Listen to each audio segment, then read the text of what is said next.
اعوذ باللہ من الشیطان الرجیم بسم اللہ الرحمن الرحیم السلام علیکم ورحمۃ اللہ وبرکاتہ۔ ناظرین، آج کا وظیفہ کلمہ طیبہ پڑھنے کا ایک ایسا عمل ہے کہ جسے پڑھتے ہی دوزخ کی آگ حرام ہو جاتی ہے۔ پیارے آقا صلی اللہ علیہ وسلم نے فرمایا کہ یہ عرش کا سب سے وزنی کلمہ ہے۔ جو شخص اس کو خلوص نیت کے ساتھ پڑھے گا، اللہ تعالیٰ اس پر دوزخ کی آگ حرام فرما دے گا اور اسے جنت میں محلات عطا فرمائے گا۔ کلمہ طیبہ پڑھنے سے انسان دائرہ اسلام میں داخل ہو جاتا ہے اور اسے ایمان کی دولت میسر آ جاتی ہے۔ حضرت ابو ذر غفاری رضی اللہ تعالی عنہ سے مروی حدیث مبارکہ ہے، آپ بیان کرتے ہیں کہ میں رسول اللہ صلی اللہ علیہ وسلم کی خدمت میں حاضر ہوا تو آپ صلی اللہ علیہ وسلم سفید کپڑا اوڑھے سو رہے تھے۔ میں دوبارہ حاضر ہوا، اس وقت بھی آپ صلی اللہ علیہ وسلم سو رہے تھے۔ میں تیسری بار حاضر ہوا تو آپ صلی اللہ علیہ وسلم بیدار ہو چکے تھے۔ میں آپ صلی اللہ علیہ وسلم کے پاس بیٹھ گیا تو آپ صلی اللہ علیہ وسلم نے فرمایا کہ جو شخص لا الہ الا اللہ کہے، اسی اعتقاد پر اس کا خاتمہ ہو تو وہ جنت میں جائے گا۔ اللہ کے سوا کوئی لائق عبادت نہیں اور محمد صلی اللہ علیہ وسلم اللہ کے رسول ہیں۔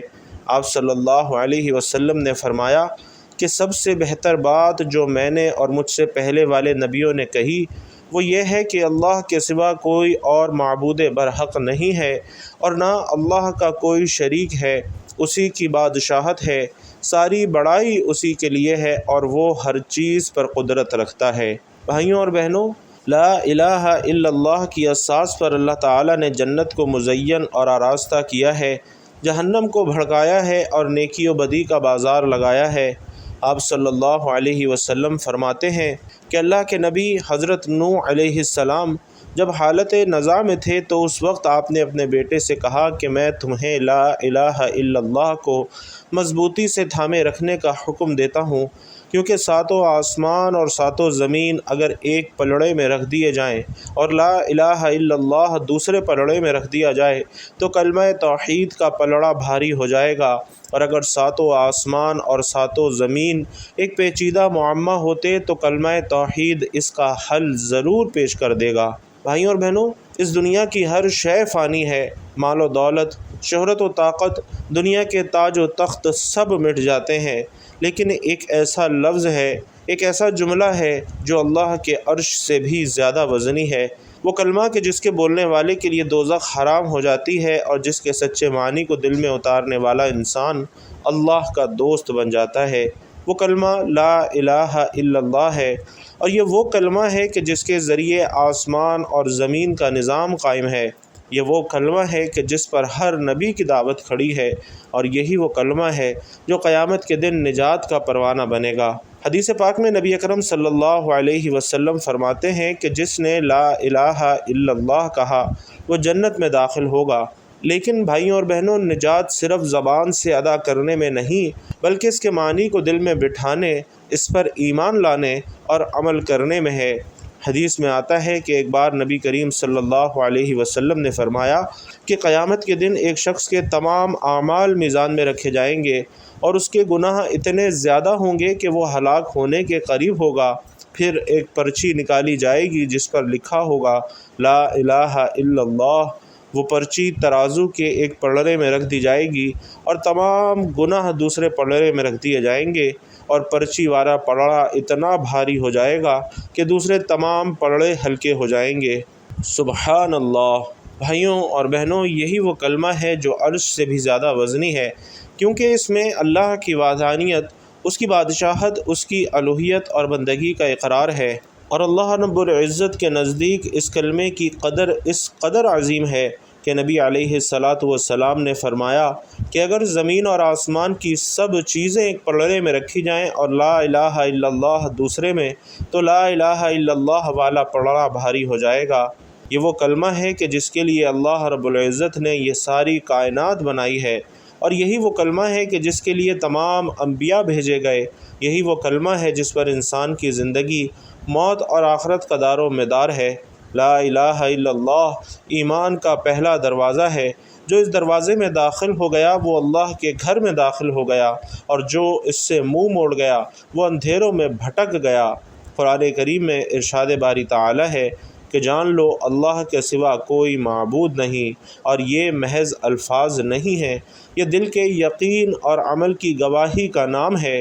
جب زبان سے یہ کہا جاتا ہے تو دل میں ایک اعلان گونجتا ہے کہ میں نے ہر جھوٹے خدا کو رد کر دیا، میں نے ہر بندگی کو ٹھکرا دیا، میں نے صرف ایک اللہ کو اپنا معبود مان لیا۔ دنیا میں جتنے نبی آئے ان سب کی دعوت کا خلاصہ یہی ایک کلمہ لا الہ الا اللہ تھا۔ حضرت نوح علیہ السلام نے اپنی قوم سے کہا، اے میری قوم، اللہ کی عبادت کرو، اس کے سوا تمہارا کوئی معبود نہیں۔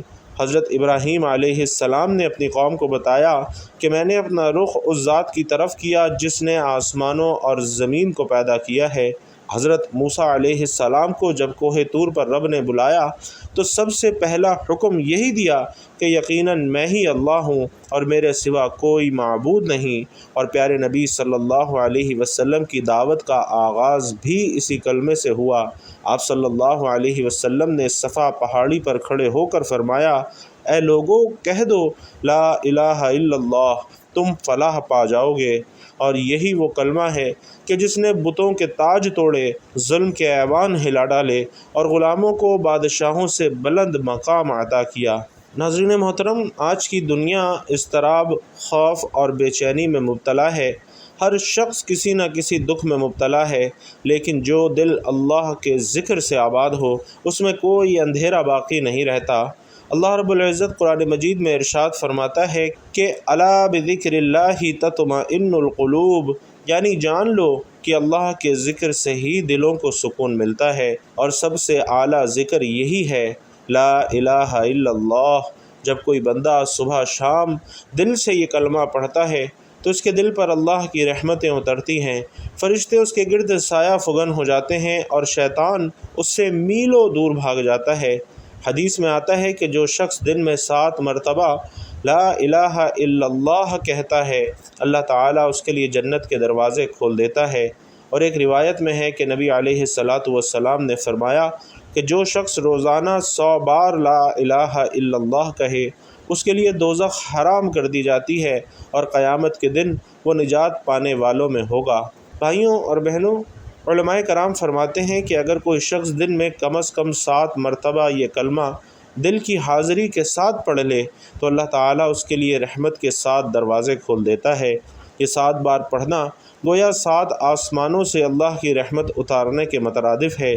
ذرا حضرت بلال حبشی رضی اللہ تعالیٰ عنہ کا وہ لمحہ یاد کیجئے جب کفار مکہ ان کے جسم کو تپتی ریت پر کھینچ رہے تھے، ان کے سینے پر پتھر رکھے جا رہے تھے، لیکن ان کی زبان سے صرف ایک ہی صدا بلند ہو رہی تھی، احد احد، یعنی ایک ہی اللہ ہے، ایک ہی اللہ ہے، اور یہی لا الہ الا اللہ کی گونج تھی جس نے ظلم کے فرعونوں کو ہلا دیا اور غلام کو ایمان کے تاج سے سجا دیا۔ ایک روایت میں آتا ہے کہ حضرت نوح علیہ السلام نے اپنی قوم کو 950 سال تک یہی دعوت دی کہ کہہ دو لا الہ الا اللہ، نجات پا جاؤ گے، لیکن قوم نے انکار کیا اور آخرکار ان پر طوفان کا عذاب آیا۔ یہ واقعہ اس بات کا ثبوت ہے کہ جو لا الہ الا اللہ سے منہ موڑتا ہے وہ دنیا اور آخرت دونوں میں خسارہ اٹھاتا ہے۔ پیارے آقا صلی اللہ علیہ وسلم فرماتے ہیں کہ جس کا آخری کلمہ لا الہ الا اللہ ہوا وہ جنت میں داخل ہوگا، اور سب سے کامیاب وہ ہے جو زندگی بھر اس کلمے کو یاد رکھے اور موت کے وقت یہی اس کے ہونٹوں پر جاری رہے۔ علماء کرام فرماتے ہیں کہ اگر بندہ زندگی بھر دل سے لا الہ الا اللہ پڑھتا رہا تو موت کے وقت ملک الموت اس کے لیے آسانی پیدا کرتا ہے۔ دنیا کے مصروف حالات میں انسان بھول جاتا ہے کہ اس کا اصل مقصد کیا ہے، اور اسی لیے پیارے آقا صلی اللہ علیہ وسلم نے فرمایا کہ اپنے ایمان کو تازہ کرو۔ صحابہ نے پوچھا، یا رسول اللہ، ہم اپنا ایمان کیسے تازہ کریں؟ تو فرمایا کہ کثرت سے لا الہ الا اللہ کہا کرو۔ یعنی جو بندہ دن میں کئی مرتبہ یہ کلمہ دہراتا ہے اس کا ایمان تازہ ہو جاتا ہے، اس کے دل میں اللہ کی محبت بڑھ جاتی ہے۔ اور ایک روایت میں نبی علیہ الصلاۃ والسلام فرماتے ہیں کہ اللہ رب العزت اپنے بندے سے فرماتا ہے کہ اے میرے بندے، اگر تو آسمان تک گناہ لے آئے پھر لا الہ الا اللہ کہہ دے تو میں تیرے سارے گناہ معاف کر دوں گا۔ ناظرین، یہ کلمہ بخشش کا سمندر ہے، یہ بندے اور رب کے درمیان محبت کا دروازہ ہے۔ یہ وہ لفظ ہے جو گناہوں کے پہاڑوں کو ریزہ ریزہ کر دیتا ہے، اور جب بندہ اخلاص کے ساتھ لا الہ الا اللہ کہتا ہے تو فرشتے اس کے لیے آسمانوں تک نور کی لکیر کھینچ دیتے ہیں۔ امام قرطبی رحمۃ اللہ علیہ فرماتے ہیں کہ یہ کلمہ اتنا عظیم ہے کہ اگر تمام آسمان و زمین، پہاڑ و سمندر اور فرشتے اور جنات ایک طرف رکھے جائیں اور دوسری طرف لا الہ الا اللہ رکھا جائے تو یہ کلمہ سب پر غالب آ جائے گا۔ اسی طرح حضرت ابو ہریرہ رضی اللہ تعالیٰ عنہ سے روایت ہے کہ پیارے آقا صلی اللہ علیہ وسلم سے میں نے سوال کیا، یا رسول اللہ، قیامت کے دن آپ صلی اللہ علیہ وسلم کی شفاعت کا سب سے زیادہ مستحق کون ہوگا؟ کس کس کی قسمت میں یہ نعمت ہوگی؟ آپ صلی اللہ علیہ وسلم نے فرمایا کہ ابو ہریرہ، میں جانتا تھا کہ تجھ سے پہلے کوئی یہ بات مجھ سے نہیں پوچھے گا، کیونکہ میں دیکھتا ہوں تجھے حدیث سننے کی کتنی حرص ہے۔ سب سے زیادہ میری شفاعت کا نصیب ہونا اس شخص کے لیے ہوگا جس نے اپنے دل سے یا اپنے جی کے خلوص سے لا الہ الا اللہ کہا ہو۔ اسی طرح حضرت انس بن مالک رضی اللہ تعالیٰ عنہ سے روایت ہے کہ ایک مرتبہ حضرت معاذ رضی اللہ تعالیٰ عنہ رسول اکرم صلی اللہ علیہ وسلم کے پیچھے سواری پر سوار تھے کہ آپ صلی اللہ علیہ وسلم نے فرمایا، اے معاذ۔ انہوں نے عرض کیا، حاضر ہوں یا رسول اللہ۔ آپ صلی اللہ علیہ وسلم نے فرمایا، اے معاذ۔ انہوں نے عرض کیا، حاضر ہوں یا رسول اللہ۔ اسی طرح 3 بار آپ علیہ الصلاۃ والسلام نے حضرت معاذ کو پکارا اور پھر فرمایا، جو کوئی سچے دل سے یہ گواہی دے کہ اللہ کے سوا کوئی سچا معبود نہیں اور محمد صلی اللہ علیہ وسلم اس کے بھیجے ہوئے رسول ہیں، تو اللہ رب العزت اس کو دوزخ پر حرام کر دے گا۔ حضرت معاذ نے عرض کیا، یا رسول اللہ، کیا میں لوگوں کو اس کی خبر نہ کر دوں کہ وہ خوش ہو جائیں؟ تو آپ صلی اللہ علیہ وسلم نے فرمایا، ایسا کرے گا تو انہیں بھروسہ ہو جائے گا۔ اور حضرت معاذ رضی اللہ تعالیٰ عنہ نے مرتے وقت گناہ گار ہونے کے ڈر سے یہ لوگوں سے بیان کر دیا۔ اسی طرح حضرت عثمان رضی اللہ تعالیٰ عنہ سے روایت ہے کہ رسول اللہ صلی اللہ علیہ وسلم نے فرمایا کہ جو شخص اس حال میں فوت ہو جائے کہ اسے اس بات کا یقین ہو کہ اللہ جل شانہ کے علاوہ کوئی بھی عبادت کے لائق نہیں ہے تو وہ جنت میں داخل ہوگا۔ حضرت ابو ذر غفاری رضی اللہ تعالیٰ عنہ سے روایت ہے کہ پیارے آقا صلی اللہ علیہ وسلم نے فرمایا، میرے پاس خواب میں آنے والا ایک فرشتہ میرے مالک کے پاس سے آیا۔ اس نے بیان کیا یا مجھ کو خبر دی کہ میری امت میں سے کوئی اس حال میں مر جائے کہ اللہ کے ساتھ کسی کو شریک نہ کرتا ہو تو وہ بہشت میں داخل ہوگا۔ اسی طرح حضرت ابو ہریرہ رضی اللہ تعالیٰ عنہ سے روایت ہے کہ رسول اللہ صلی اللہ علیہ وسلم نے فرمایا کہ ایمان کے 70 سے کچھ اوپر شعبے ہیں۔ سب سے افضل شعبہ لا الہ الا اللہ کا اقرار ہے، اور سب سے کمزور شعبہ راستے سے ہڈی یا کوئی تکلیف دہ چیز کا ہٹانا اور حیا اور ایمان کا ایک حصہ ہے۔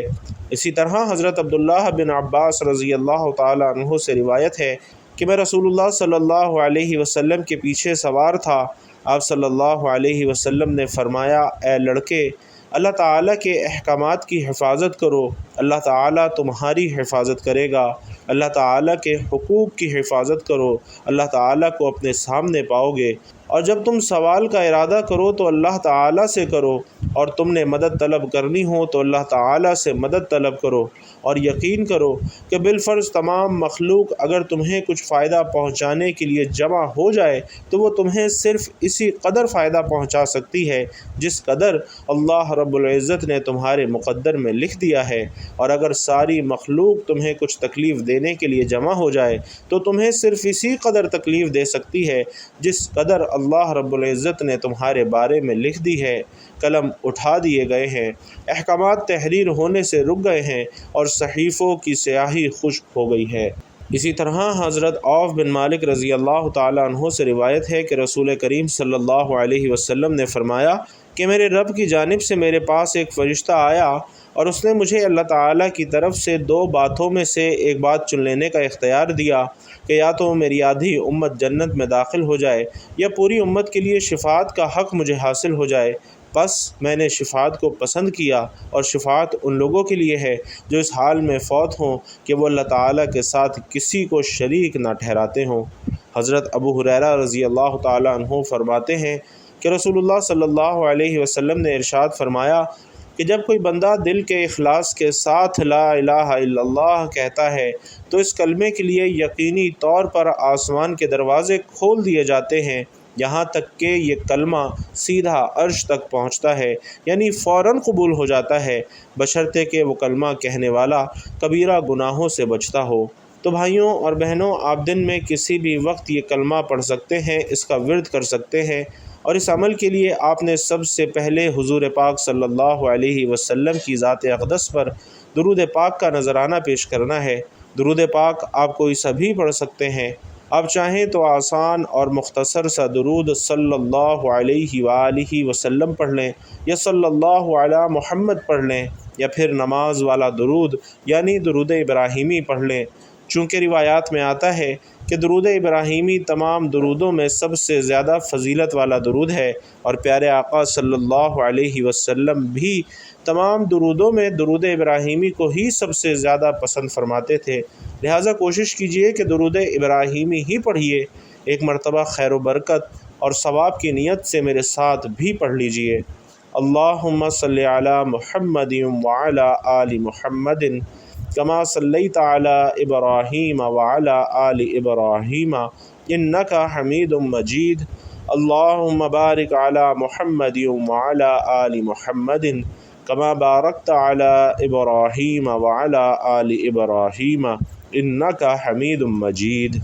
درود پاک پڑھنے کے بعد آپ نے کلمہ طیبہ 7 مرتبہ پڑھنا ہے، لا الہ الا اللہ محمد الرسول اللہ، اور 7 مرتبہ کلمہ طیبہ پڑھنے کے بعد آپ نے 33 مرتبہ استغفر اللہ العظیم پڑھنا ہے، اور اس کے بعد 11 مرتبہ آپ نے یہ آیت پڑھنی ہے، لا الہ الا انت سبحانک انی کنت من الظالمین، اور آخر میں پھر دوبارہ وہی درود پاک پڑھ لینا ہے جو کہ شروع میں پڑھا تھا۔